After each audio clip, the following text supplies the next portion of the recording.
기독교 공공정책협의회가 대선을 앞두고 각 당 대선 후보들에게 교회 관련 현안을 질의했고 정책 답변을 받아 공개했습니다. 이재명, 윤석열 후보는 포괄적 차별금지법에 대해 국민적 합의가 필요하다고 답변했습니다. 무속, 비선 정치를 반대하는 교계 여론이 높아지고 있는 가운데 전국 목회자 정의평화협의회가 국회 소통관에서 무속 정치와 비선 정치 규탄 기자회견을 갖습니다.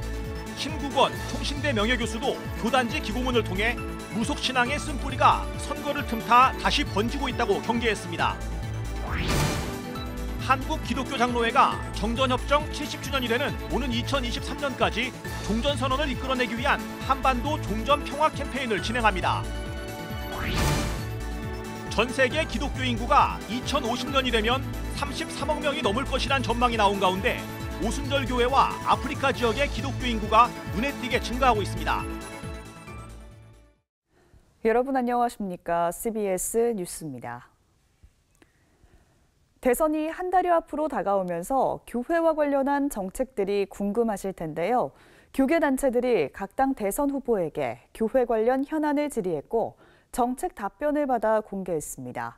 이재명, 윤석열 후보는 포괄적 차별금지법에 대해 국민적 합의가 필요하다고 답변했습니다. 이승규 기자입니다. 우리 사회 현안들을 기독교적 시각에서 정치권에 제안해온 한국기독교 공공정책협의회의 이번 질의에 이재명 후보와 윤석열 후보는 대체로 긍정적인 반응이었지만 차이점도 있었습니다.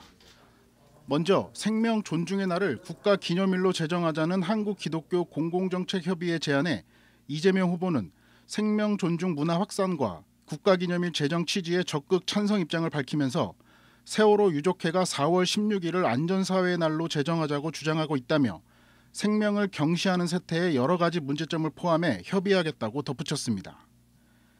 윤석열 후보는 생명 존중 문화 확산에는 기본적으로 동의하지만 국가기념일 제정 여부는 여론을 수렴해야 한다고 말했습니다. 한국기독교공공정책협의회는 지난 2019년 세월호 참사가 발생한 4월 16일을 생명 존중의 날로 제정하자는 의견을 밝힌 바 있습니다.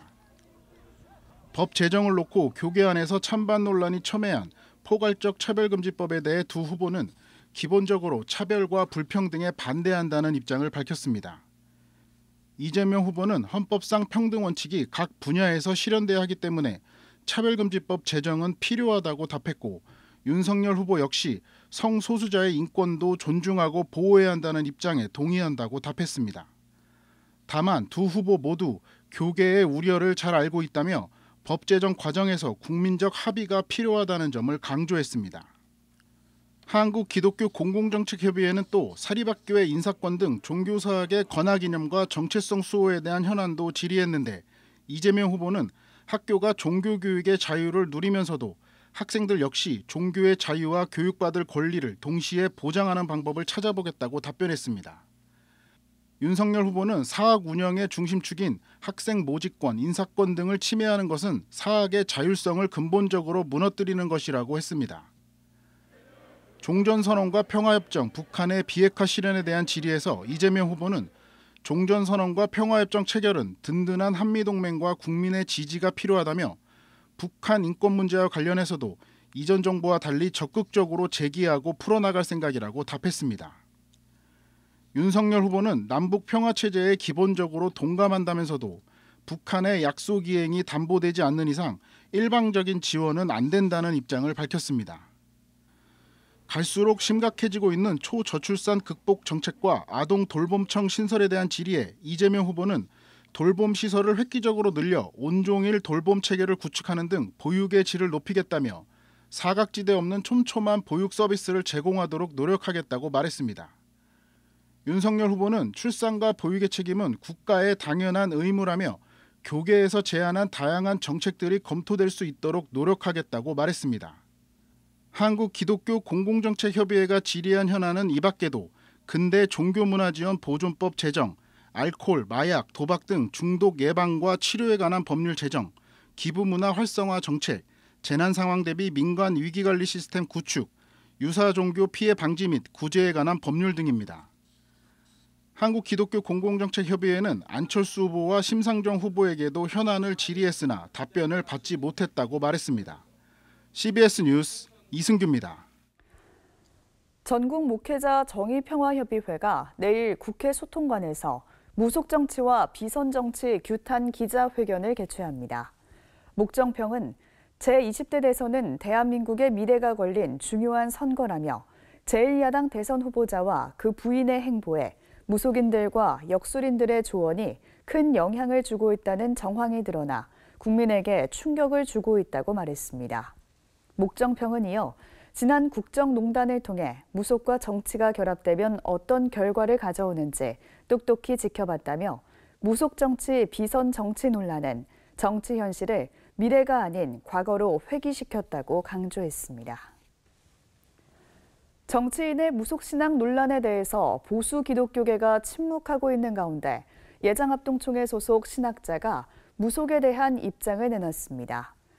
신국원 총신대 명예교수는 예장합동 교단지인 기독신문에 게재한 기고문을 통해 무속신앙의 쓴뿌리가 선거를 틈타 다시 번지고 있다고 경계했습니다. 신 교수는 정치의 본질은 공동체의 정의롭고 평화로운 삶을 이루는 것이지만 무속은 개인의 소원 성취가 우선이라면서 공공성 의식이 없는 무속이 정치에 개입하는 것은 치명적이라고 지적했습니다. 월드비전이 오늘 20대 대선을 앞두고 원내 4개 정당 대선 후보 캠프에 아동들이 직접 작성한 정책 제안문과 편지를 전달했다고 밝혔습니다.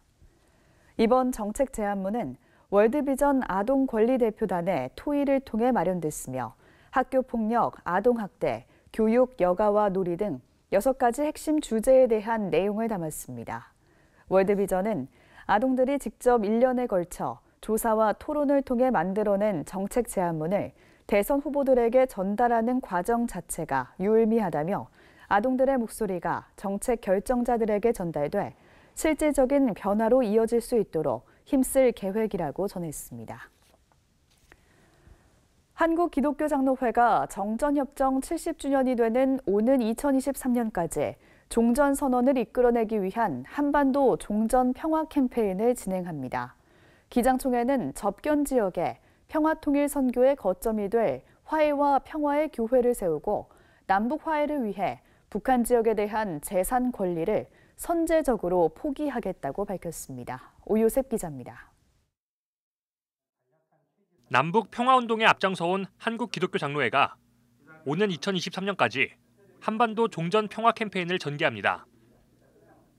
정전협정 체결 70주년이 되는 2023년 전까지 종전선언을 이끌어내겠다는 목표입니다. 기장총회는 종전선언과 평화협정 체결을 통해 군사적 충돌 가능성 등 정전체제의 한계를 극복하고 그리스도의 용서와 화해를 실천하는 평화의 교회로 거듭나겠다고 다짐했습니다. 긴장 완화와 평화 공존을 강화해 나가야 된다고 생각하면 선결해야 될 것은 우리가 휴전협정을 정전협정, 종전 평화 선언을 해야 되는 것이 우리의 갈 길이고 우리 문익환 목사님 말대로 이미 이루어진 통일의 길을 가는 길이라고 그렇게 한국기독교장로회는 고백합니다. 기장총회는 한반도 종전 평화선언 서명운동을 한국교회 범교단운동이자 한국시민사회와 세계교회가 함께하는 세계시민운동으로 확장해 나갈 계획입니다. 또 서명운동 참여 헌금을 통해 DMZ 인근 접경 지역에 평화통일 선교의 거점으로서 화해와 평화의 교회를 건립하고 분단 피해자 지원과 평화통일 교육 등의 활동을 펼친다는 비전을 밝혔습니다. 단순히 교회 하나를 더 세우고 설립하는 것이 아니라 우리 민족의 간절한 수건인 평화통일과 평화에 대한 열망을 실현하고 이 땅의 전쟁과 분열과 극한의 대립이 아닌 평화와 화해와 공존의 미래를 건축하는 일로 여기고. 특별히 기장총회는 진정한 남북 화해를 위해선 한국교회가 세력 확장식 제국주의적 선교를 극복해야 한다며 북녘에 두고 온 재산권리 포기 선언문을 발표했습니다. 한국교회가 북한교회 재건이란 명목으로 헌금을 모금하고 교회 복원을 계획하고 있지만 이는 또 다른 갈등을 유발하고 실질적으로 화해의 걸림돌이 될 수 있다며 전환적인 접근이 필요하다고 강조했습니다. 소송이 아직도 끝나지 않은 건이 한 2만 건 정도 된다고 해요. 동독 출신들이 2등 국민화되고 그런 저상권에 시달리는 모습들이 우리에게는 더 심하게 나타날 가능성이 크다 때문에 사전에 이것을 포기 선언하면서 교회가 앞장서야 한다는 거. 정말 선제적으로 교회가 먼저 포기 선언을 해서 북쪽의 지금 엄연히 북쪽에 그리스도인들이 있는데 그들과 함께 어떻게 할 것인지 의논하는 것이 마땅하다. 기장총회는 한반도의 평화 통일은 하나님께서 이 땅의 그리스도인들에게 맡기신 역사적 과제라며 한국교회 공동의 노력을 요청했습니다. CBS 뉴스 오요셉입니다. 전 세계 기독교 인구가 2050년이 되면 33억 명을 넘을 것이란 전망이 나왔습니다. 오순절 교회와 아프리카 지역의 기독교 인구 증가가 눈에 띄는데요. 천수연 기자가 살펴봤습니다. 고든 코넬 신학대학교 세계 기독교 연구센터가 발표한 2022년 세계 기독교 현황에 따르면 가톨릭을 포함해 전체 기독교 인구는 25억 5,900만 명으로 지난 2000년과 비교해 5억 7천만 명가량 늘었습니다.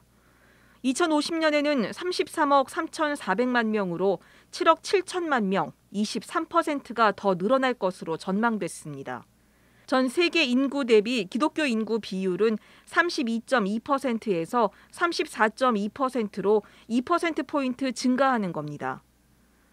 기독교 인구 증가에 가장 큰 영향을 미치는 기독교 종파는 오순절 교회입니다. 6억 명인 오순절 교인 수는 2050년 10억 명을 넘어설 것으로 기대되고 있습니다.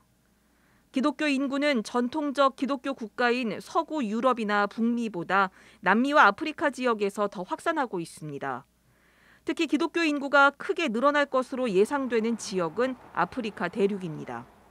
2050년 아프리카의 기독교인 수는 지금의 6억 9,200만 명에서 2배 가까이 성장해 12억 8천만 명에 달할 것으로 전망됐습니다. 이 밖에 해외 선교사는 43만 명에서 60만 명으로 늘고 연간 성경 발행 부수도 9,300만 부에서 1억 2천만 부로 늘어날 것으로 예측됐습니다. 한편 교회에 소속되지 않은 기독교인은 현재 1억 1,300만 명으로 분류됩니다. 이들은 2025년 1억 1,400만 명을 넘었다가 2050년에는 다소 감소한 1억 700만 명대로 줄어들 것으로 연구소는 분석했습니다. CBS 뉴스 천수연입니다.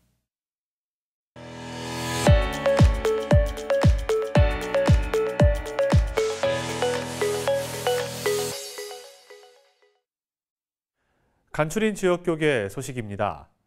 대구 황금교회가 교회 설립 43주년을 맞아 부흥회를 열었습니다. 황금교회 부흥회엔 총신대 이재서 총장이 강사로 나서 자신의 삶을 간증하는 시간을 가졌습니다. 예장 고신총회 미래정책위원회는 유치부부터 청년부 사역자들을 초청해 다음 세대 아카데미를 열었습니다. 대구 황금교회가 교회 설립 43주년을 맞아 부흥회를 열었습니다. 지난 43년 동안 저희 교회를 인도하시고 지켜주신 하나님께 감사와 영광을 올려드립니다. 원래 저희 교회는 예수님을 깊이 생각하라는 표어로 한 해를 섬기고 있습니다. 그래서 이번 부흥 집회도 가지게 되었습니다. 원래에 더 하나님께 영광 돌리는 교회가 되었으면 합니다. 부흥회엔 총신대 이재서 총장이 강사로 나서 실명으로 인한 어려움을 딛고 총신대 총장이 될 때까지의 삶을 간증했습니다. 이 총장은 참석자들에게 바울처럼 하나님과 동행하는 삶을 간증할 수 있길 소망한다고 말했습니다.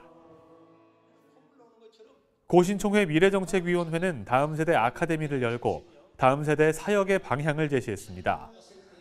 아카데미는 유초등부 사역자부터 청년부 사역자까지 각 70명이 참석했고 세계로교회 손현보 목사와 포도원교회 김문훈 목사 등 총 11명이 강사로 나섰습니다. 다음 세대 아카데미를 통해서 젊은 목회자들을 오늘 210명을 모셔서 누구든지 이 강의를 듣고 이런 훈련을 통해서 어느 정도의 수준을 유지해 나가면은 한국교회가 다시 일어나는 이런 길이 있지 않을까. 이런 새로운 역할, 새로운 부흥의 이런 길을 모색하기 위해서 이 자리에 오늘 모이게 되었습니다. 한국기독교 대학 신학대학원협의회가 2022년 지역연합회 세미나를 새 시대, 새 교회, 새 목회라는 주제로 개최했습니다. 이번 세미나엔 김기식 성공회대 총장과 이정배 전 감신대 교수 등이 강사로 나서 문명 대변환 시기 교회의 과제, 메타버스 목회와 선교, 포스트 코로나 시대 새로운 목회 등 다양한 주제에 대해 논의했습니다. 새 시대, 새 교회의 새 목회를 지향해 왔지만 이제 이런 시대에 다시 한번 한국기독교신학대학협의회가 우리가 세미나를 가짐으로 새로운 시대를 준비해야 되겠다는 생각으로 오늘 이런 행사를 갖게 되었습니다.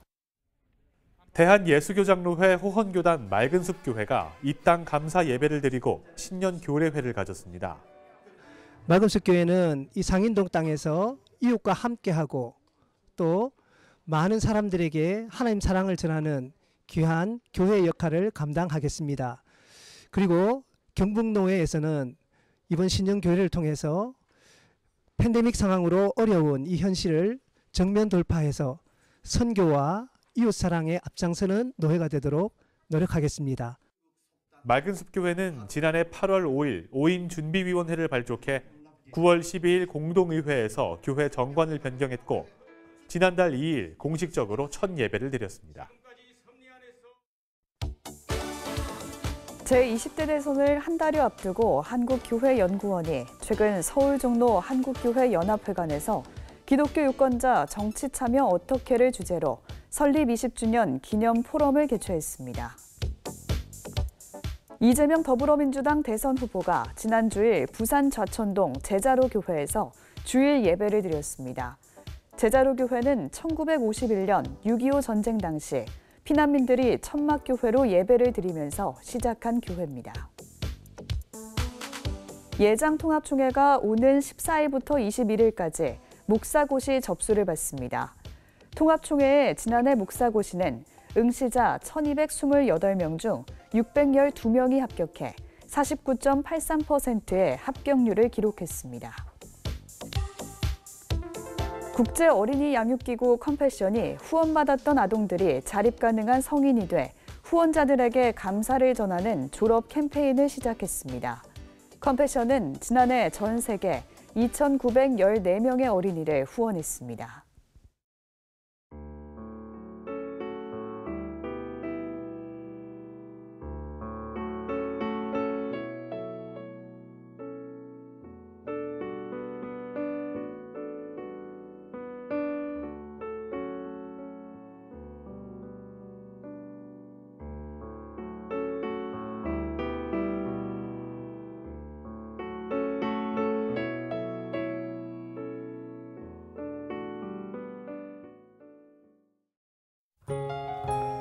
내일은 전국 대부분 지역의 기온이 평년과 비슷하거나 더 높아 비교적 따뜻하겠습니다. 하지만 오후부터 서부 지역을 중심으로 초미세먼지가 유입되겠습니다. 내일 아침 최저 기온은 영하 11도에서 영상 2도, 낮 최고 기온은 4도에서 11도로 예상됩니다. 이상으로 뉴스를 마칩니다. 함께해 주신 여러분 고맙습니다.